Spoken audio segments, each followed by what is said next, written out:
Kamlesh sound के लहारी।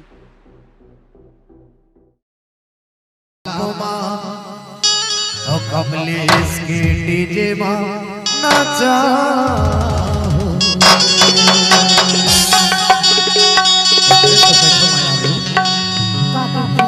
अरे मैं नाचा हो मैं नाचा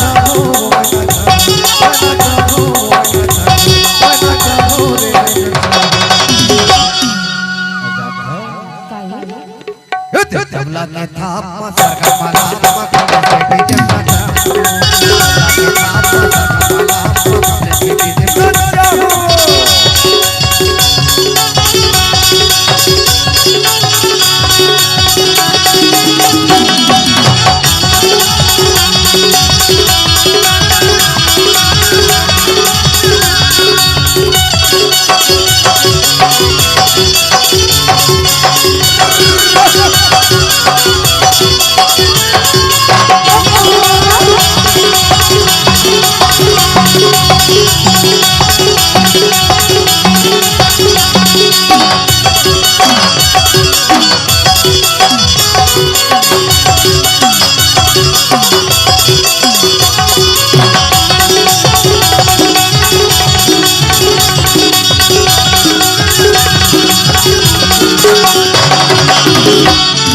भैया दिलना सुखर डीजे बनाते हो सुखर डीजे बनाते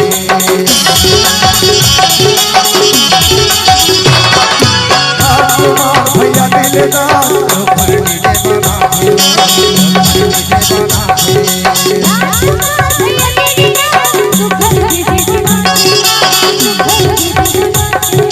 मिलते आकर सोनू डीजे ना बजाते हो डीजे ना बजाते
के बेरा आवे वो गोरी मनवाली गाँव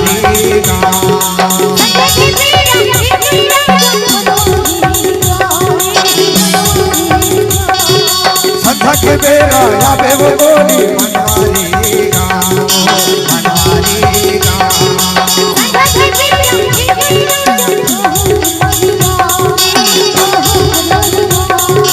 कमले से फेमस है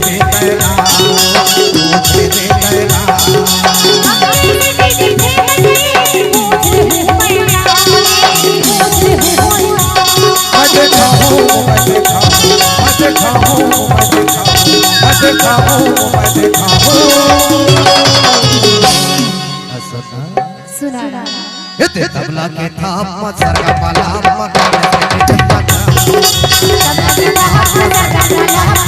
के डीजे नाचा